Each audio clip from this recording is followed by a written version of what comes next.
For more on the Supreme Court decision from a medical perspective, we go now to Dr. John Bruchalski, a pro-life OBGYN and founder of Divine Mercy Care and Tepeyac OBGYN. He's also the author of the book, Two Patients, My Conversion from Abortion to Life-Affirming Medicine. Dr. Bruchalski, always good to be with you.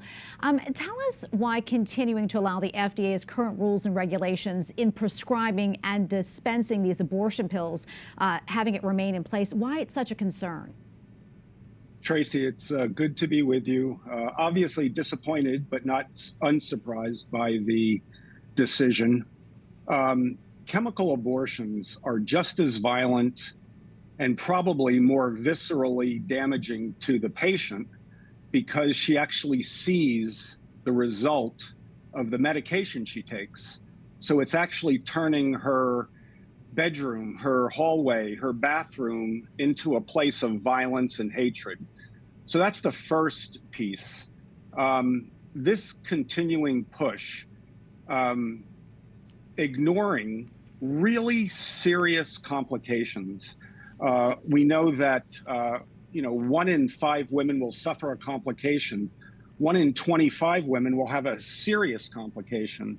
There's studies to show that hemorrhage is about 15% of the time of taking a chemical abortion process, as well as infection 2% of the time.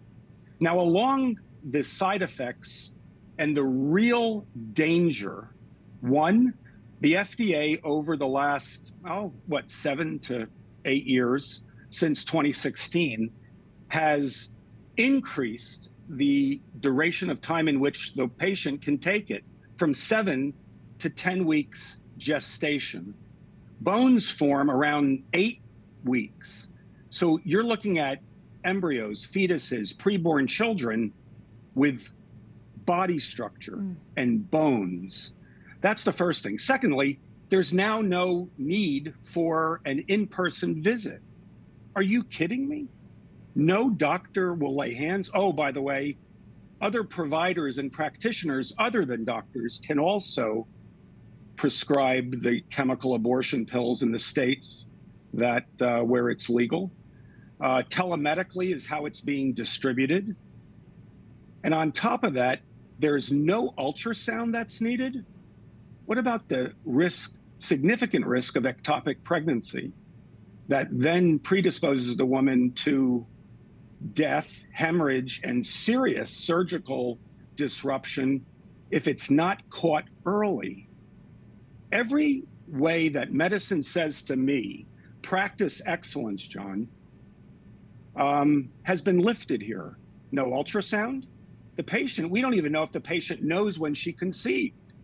And we all know that the risks of this process increase with gestational age. How many times do we know people who miscalculated their pregnancy and they were a month or 2 months ahead of where they thought they were? This is the continued catastrophe to occur. It's what's expected when you try to make abortion the intentional death of one of our 2 patients as OBGYNs.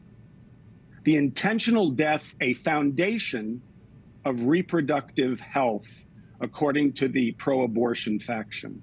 This will continue, and I expect to continue to practice excellent life-affirming medicine, giving my patients really great informed consent, an excellent exam, excellent laboratories to see how far along, to see what is her blood type, and then to do excellent ultrasounds, not to just show her the baby, but all the medical reasons to date the pregnancy, to see that if it's in the uterus, in the womb, not in the tube. Yeah. Those are all the reasons that I see that are going to continue here. Yeah, so concerning. Doctor, thank you so much for coming on, always talking to us about this. Really important to stay on top of this. No, Tracy, thank you. We appreciate it. And maybe, the Supreme Court did hint that they may take a look at this again, so we have to keep praying. And thank you for what you do. God bless you.